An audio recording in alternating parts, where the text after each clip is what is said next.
अस्सलामुअलैकुम वरहमतुल्लाहि वबरकातुहू। Hello guys, आप हमारी वीडियो दूर तक देखना। अस्सलामुअलैकुम वरहमतुल्लाहि वबरकातुहू। आज मस्जिद में एक साहब मुझसे पूछ रहे थे कि मुफ्ती साहब, शब बराअत का गुस्ल कैसे करते हैं? वो कोई बेरी के पत्ते डाल के नहाते हैं, तो क्या ऐसे गुस्ल करना शब बराअत की कोई सुन्नत है? ऐसे ही एक साहब पूछ रहे थे कि फ़ातिहा दिलाना शब बराअत में क्या ज़रूरी है? एक ये भी पूछा गया था कि क्या शब बराअत में कोई अरफ़ा होता है जिसमें मुर्दे आते हैं? ऐसी बेशुमार बातें हैं जो हमारे माशरे में शब बराअत से मुताल्लिक़ चलती हैं, और ज़्यादातर लोग जिनका दीन से कोई ज़्यादा ताल्लुक़ नहीं है, तो उनकी अक्सरियत ये समझती है कि ये शब बराअत की इबादतें हैं, ये शब बराअत में करने के ख़ास काम हैं।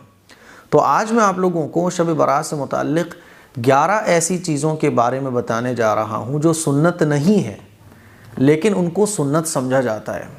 जिनका दीन से कोई ताल्लुक़ नहीं है, लेकिन उनको दीन समझा जाता है, जिसकी वजह से बाज़ दफ़ा ऐसे काम मुसलमान इल्म ना होने की वजह से कर बैठते हैं जो बिदात की कैटेगरी में चला जाता है। और बिदात का सबसे बड़ा नुकसान ये है, हदीस शरीफ में हुज़ूर अलैहिस्सलातु वस्सलाम ने इरशाद फरमाया कि जो बिदात करता है उसका हज कबूल नहीं, उसकी नमाज कबूल नहीं, उसका कोई अमल कबूल नहीं। इसीलिए मैं ये बातें इसलिए आप लोगों को बता रहा हूँ ताकि आप इल्म हासिल करो और जो चीज़ें दीन नहीं है उनको दीन ना समझो, जो चीज़ सुन्नत नहीं है उसको सुन्नत ना समझो। क्योंकि ये बिगाड़ की बहुत बड़ी वजह है कि जो चीज़ दीन नहीं होती हम उसको दीन समझ रहे होते हैं और सारी ज़िंदगी उस पर अमल करते रहते हैं, हालांकि वो दीन होता ही नहीं है। तो मेहनत भी हम पूरी कर रहे हैं, कोशिश भी हम पूरी कर रहे हैं, लेकिन सही इल्म ना होने की वजह से हम जो है ना सवाब से महरूम रह रहे हैं। तो कहीं ऐसा ना हो कि शब बरात में हम कुछ ऐसे काम कर बैठें जिनका इबादत से कोई ताल्लुक़ ना हो और हम समझ रहे हो कि साहब ने तो बहुत इबादत कर ली है, पता चला कि नाम अमाल तो खाली है, खाली होने के बजाय नाम अमाल बिदात और खुराफात से और बढ़ गया कि जो चीज़ें सुन्नत ही थी हमने उनको सुन्नत समझ लिया। तो आइए जानते हैं कि शब बरात की वो 11 चीज़ें कौन सी हैं जो मैंने नोट करके रखी हुई हैं। नंबर 1, गुस्ल को ज़रूरी और बाइसे फ़जीलत समझना। बाज़ लोग ये समझते हैं कि शब बरात का कोई गुस्ल होता है, इसीलिए वो जो है ना शब बरात का गुस्ल सोशल मीडिया पे भी खूब बताया जाता है और लोग ये गुस्ल करते भी हैं। तो शब बरात का कोई ख़ास गुस्ल नहीं है। देखो, जैसे अगर कोई ख़ास गुस्ल शब बरात का होता तो अल्लाह के नबी तो बताते। जैसे हमारे नबी ने जुमे के दिन गुस्ल करने की फ़जीलत बयान फरमाई, हमारे नबी ने ईदैन के दिन गुस्ल किया और ये सुन्नत भी है ना। लेकिन शब बरात का 15 शाबान का कोई गुस्ल हो, ऐसा किसी भी हदीस से साबित नहीं है। तो शब बरात को गुस्ल करना और इसको ज़रूरी और बाइसे फ़जीलत समझना ये गलत है। गुस्ल आप कर सकते हो, नो प्रॉब्लम, जब चाहे जब कर सकते हो, लेकिन आप पर्टिकुलर टाइम में उसको ख़ास समझने लगो तो किसी भी चीज़ को ख़ास हम तब ही कर सकते हैं जब शरीयत ने उसको बताया हो। किसी चीज़ को अगर शरीयत ने ख़ास नहीं बताया तो आप उसको दीन के नाम पर ख़ास ना करो, क्योंकि दीन के नाम पर आप किसी चीज़ को ख़ास करोगे तो ये गलत है। तो इसीलिए नंबर 1, गुस्ल को ज़रूरी और बाइसे फ़जीलत समझना। मन है तो कर लो, इसकी कोई अलग से फ़जीलत नहीं है कि शब बरात का कोई गुस्ल हो, तो शब बरात का कोई गुस्ल है ही नहीं। नंबर 2, सारी रात जागने को ज़रूरी समझना। बाज़ लोग ये समझते हैं कि नहीं साहब, सोना गुनाह है और जागना सवाब है। तो भाई, जागना सवाब नहीं है, जाग कर इबादत करना, जाग कर अल्लाह की इबादत में लगना, इसलिए जागना ज़रूरी नहीं है। नंबर 3, चंद मखसूस इबादतें करने को ज़रूरी समझना। जैसे कि एक किताब मुझे कोई साहब बता रहे थे, उसमें लिखा हुआ था कि शब बरात में जो है ना वो हज़ारी नमाज कोई पढ़ी जाए और भी कुछ नमाज़ पढ़ने के उसमें तरीक़े लिखे हुए थे कि 12 रकात ऐसे पढ़ी जाएँ, वैसे पढ़ी जाएँ। तो शब बरात की कोई चंद मखसूस इबादतों ऐसा है ही नहीं। आप इबादत के जो काम करना चाहो वो कर सकते हो।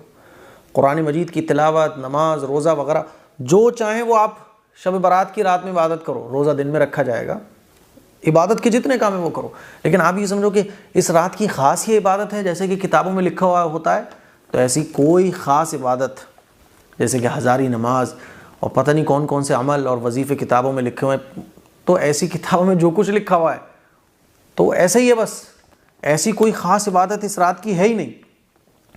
नंबर 4, वो इबादतें जो अलग अलग करने की हैं उनको जमात के साथ करना। जैसे कि नफल नमाज है, नफल नमाज रसूलुल्लाह सल्लल्लाहु अलैहि वसल्लम ने सारी ज़िंदगी कभी जमात के साथ नहीं पढ़ाई। सलातो तस्बीह की नमाज है, जमात के साथ नहीं हुजूर ने पढ़ाई कभी। इसीलिए फ़ुक़हा ने लिखा है कि नफल नमाज अलग अलग पढ़ना चाहिए। लेकिन शब बराअत में देखने में आता है, कई मस्जिदों में ये देखने को मिला है कि लोग इमाम बनाकर जमात के साथ नफल नमाज पढ़ रहे होते हैं, सलात व तस्बीह की नमाज जमात के साथ पढ़ रहे होते हैं। तो फ़ुक़हा ने इसको मकरूह तहरीमी लिखा है, मकरूह लिखा है कि गलत है कि नफल नमाज जमात के साथ पढ़ना। नंबर 8, मर्दों और औरतों का इज्तिमा करना, यानी मर्द भी आ रहे हैं, औरतें भी आ रही हैं, गैदरिंग चल रही है। ऐसा कई इलाकों में होता है।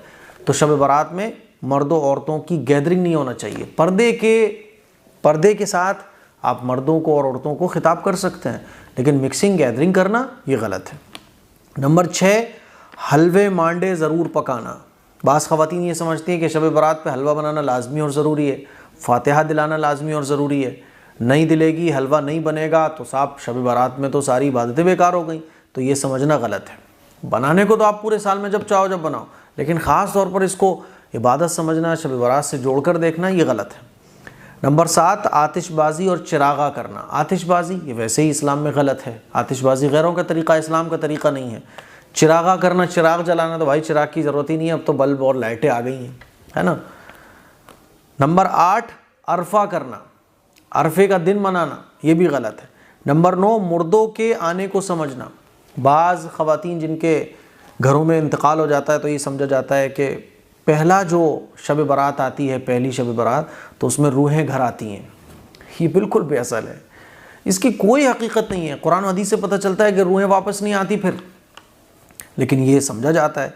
तो मुर्दों के आने को समझना और फिर तरह तरह के खाने बनाना और उसी जगह रखना और असर के बाद ये सोचना कि अब रूहें आएंगी, ये अक़ीदा गलत है और ये बहुत ख़राब अक़ीदा है अगर किसी का है।